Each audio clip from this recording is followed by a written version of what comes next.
Let's bring on Raj Subramaniam. He's the President, CEO and Director of FedEx. Mr. Subramaniam, if you could join us on stage. And to conduct this conversation, Nikunj Dalmia, Editor-in-Chief of ET Now and ET Now Swadesh. Let's get into this discussion about data to delivery, logistics in the digital world. Welcome, both gentlemen. Welcome.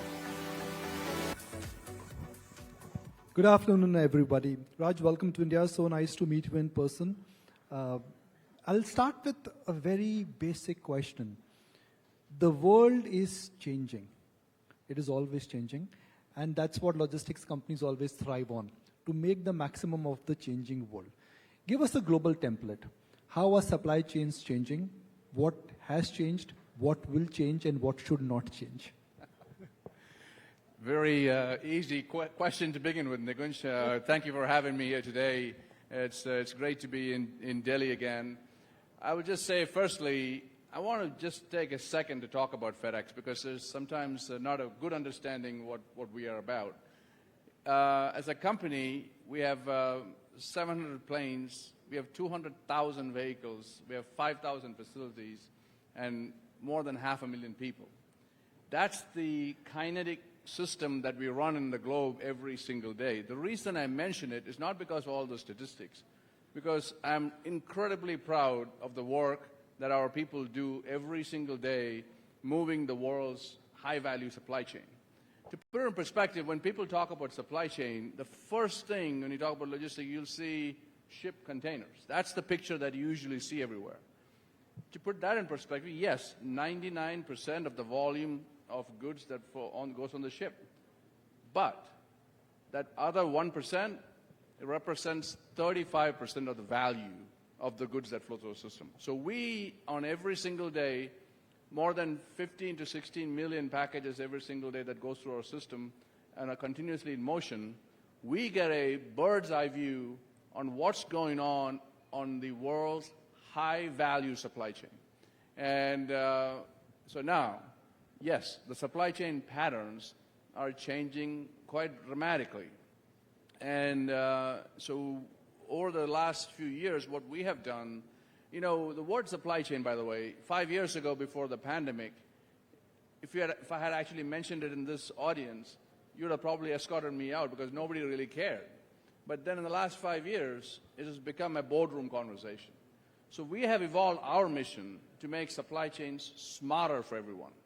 And to do that, we realize that not of all the statistics I said earlier, we also generate petabytes of data every single day about the global supply chain.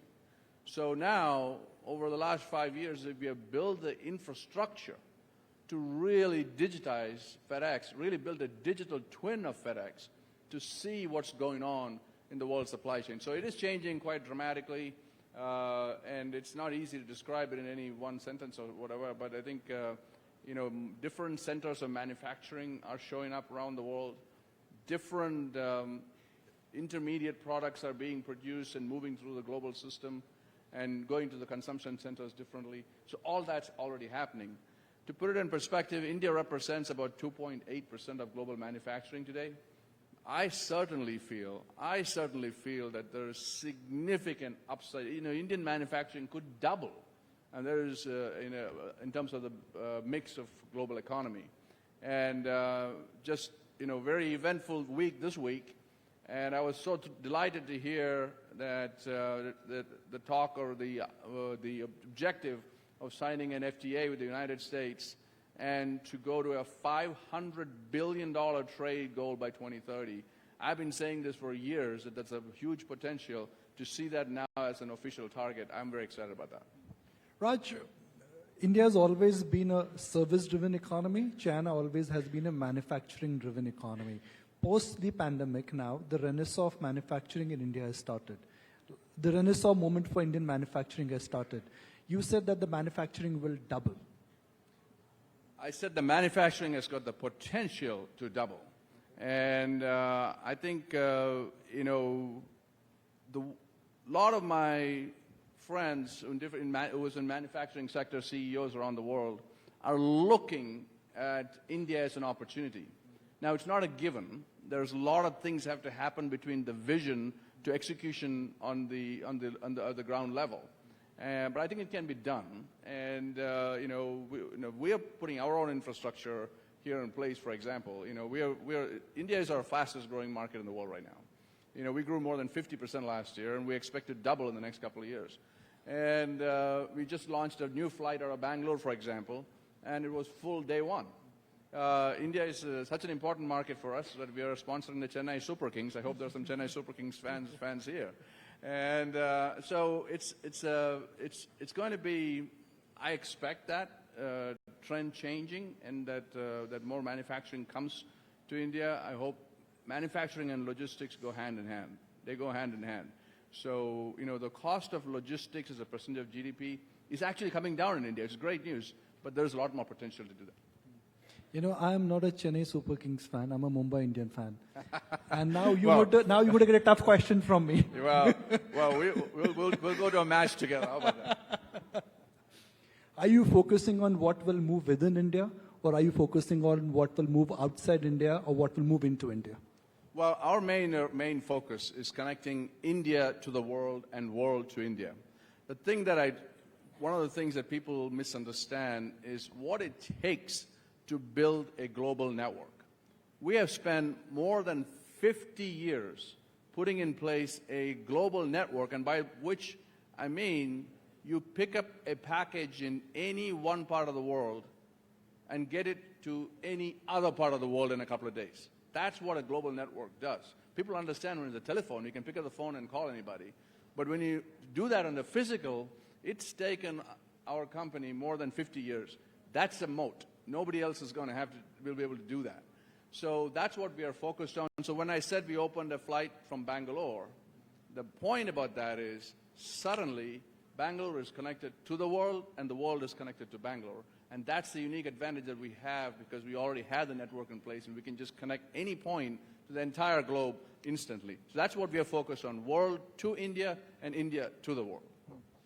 Could you give the audience perhaps a big picture analysis of what are the 2 or 3 things which you are doing which are distinctly different so that you're expanding your global moat? Since you use the word moat, tell us about 2 or 3 things which you're doing which is ensuring that your moat is only becoming stronger and more firmer. Yeah. Well, I think the first and foremost is the physical network that we have built in place. That's unmatched, and it's going to be impossible for anybody to build it. Just try to imagine getting 1 square inch of space in CDG Airport, and you'll know it's not possible. That's what I'm talking about. We have been there, we've done that. But I think over the last 5 years, what we have done is to create that data platform that essentially is a digital twin of FedEx. And we have gone from being reactive to predictive. I started a company called FedEx DataWorks in 2020. In fact, we are launching DataWorks in India this week. So this now creates another set of supply chain insights that now we are sharing with our customers on a very dynamic and timely manner, like real-time manner, so that they can change their workflow, they can change their processes to make their supply chain smarter. That's why our mission has become to make supply chain smarter for everyone. Smarter for ourselves, smarter for our customers, and smarter for the end consumer. So that's what we are now, our next push is, but the moat that we have built with our physical network, now we are trying to match it with our digital. Could you give us perhaps an example of how exactly the digital transformation is happening, both in terms of cost, delivery timeline, and also in terms of margins? Yeah, no, this is I'll make it real for y'all. So one of the things that I believed was that big retailers, for example, in the United States, and actually anywhere in the world, if they work strategically with the logistics companies like FedEx, then they can match up the deliveries that pure-play e-tailers can produce. The advantage that the pure-play e-tailers have is all the way from order entry to final delivery, it's on one platform, and everything on the data is passed right through. But when you are chopped up, here's a retailer, here's a logistics partner, then that flow is quite choppy. So but if we can combine it strategically, then things get, we can really match up. So that's what we started off back in 2019 and 2020. We went to the top retailers in the country, in America, in the world, really, and we have built common data platforms with these folks, and so that when somebody orders something on their website, that information instantly passes to FedEx. At that point, we are able to optimize our own assets. Imagine that information arriving to us 12 hours before otherwise it would have come, and 12 hours is a lifetime for FedEx. Secondly, we are able to inform them based on the latest in weather conditions, traffic conditions, to say, okay, in order to get that package to the customer by Thursday afternoon, you need to fulfill from this location and so on and so forth. So there's intelligence automatically passed back to them, and that helps streamline and makes their supply chain smarter. And then finally, because of the deep learning models, AI, that we have put in place, that we are able to predict the arrival of that package so that when the consumer who is ordering it is able to know precisely when that package is going to arrive. So suddenly, in one fell swoop, in the same system, we have made our supply chain smarter, we made our customer supply chain smarter, and then consumer supply chain smarter. Raj, how different is India for FedEx? If you compare India with other developed markets, especially with China, how different and difficult it is to do business here? Well, I have to say, I've been, of course I grew up in this country, and I've been dreaming about what we could do in India for a long time. But I have never been more excited. In the last 2 or 3 years, under our new leadership and, with our new president, Kami Vishwanathan, and the teams here, we have taken off to another level.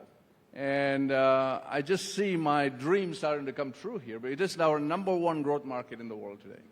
And I think the potential is immense.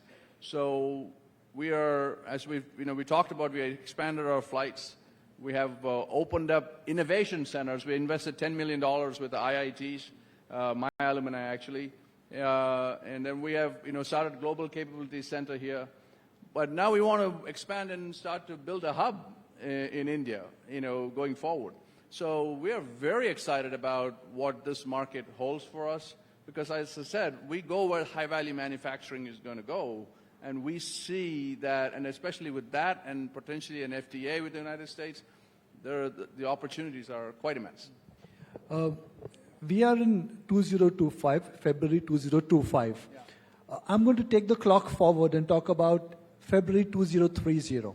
So hypothetically, 5 years from now, if we're engaging on the same forum, what do you think we are likely to be discussing? Because today I can smell, I can see, and I can predict optimism in your, in your India commitment. What do you think we're likely to be discussing? Yeah, I think there are 3 areas where I think we would go forward. I think from our context. One is our core business itself, right? So I do believe that we will be more than double where we are today. I think it's just, I can just feel it. And it's just the energy in this market, what the world is changing. I think we can do that, and we just need to be planning for that kind of growth here. In fact, I'll be talking to my team about this next week. So I think that's what happens. Second is the innovation that's coming out of India. Even in the FedEx world, we're actually doing a lot of things in India that we're building it first in India and scaling it for the other markets. Now, that's new. That didn't happen 2 years ago or 3 years ago. And the architect is sitting right there with Nitin. There's been an unbelievable thing that what we have seen here is that we are building in India on technology, innovating, staying ahead, and then scaling for the rest of the globe. So that I think is going to continue. And then thirdly, I do believe that our global capability centers that we have now created here, in terms of talent that's available in this market, especially as FedEx has moved into the digital space, that in a big way, that plays a huge role. So by 2030, I would say all these factors will be pushed to a whole another level. Looking at the kind of push which is coming in the Indian infrastructure sector, especially aviation, roads and railways, do you think that India eventually could also act as a global hub for FedEx? For example, right now Dubai is one. Yeah, so I think, first of all, the infrastructure, the hard infrastructure and soft infrastructure have to fundamentally evolve and change. And I think, we're already seeing, steps taking place. I certainly believe that's an opportunity for FedEx to put a version of a hub right here. I mean, in this market as the market grows. I've always looked at Mumbai Dabbawalas, which I'm sure FedEx is aware of. How do they do it? How do they do it? Yeah. Well, I mean, I'm sure FedEx will struggle to deliver at that cost even in Mumbai. Well, actually, I've been on the beneficiary of the Dabbawalas in Mumbai, and it's just an incredible operation.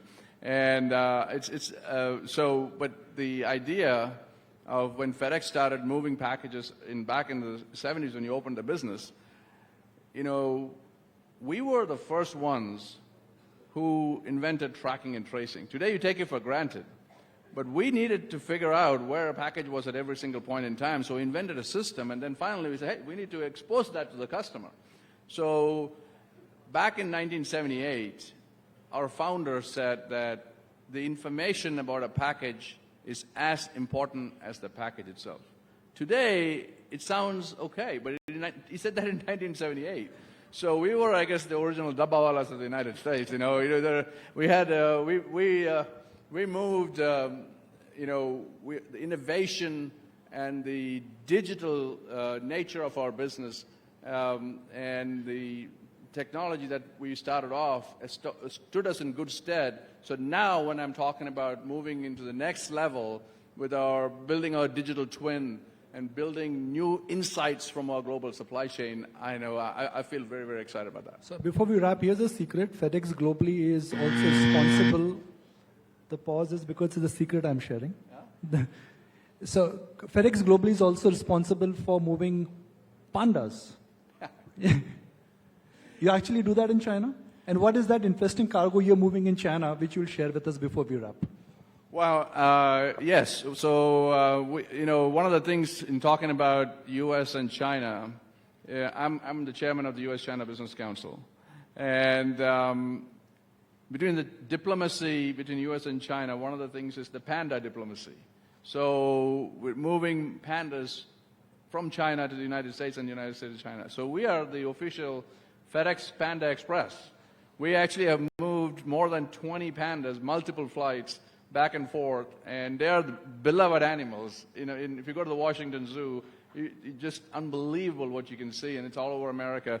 And so, yeah, we have moved multiple pandas around the world, and as part of the panda diplomacy. And what have you moved into India, interestingly? Well, we could move whatever you want, So we're looking forward to figuring that out. But look, we have more than 45 flights a week out of India. So you can dream something up, we'll do it. Should be a fun flight indeed, but thank you very much. Deep insights into the world of logistics, how it's changing with innovation and technology. Thanks indeed.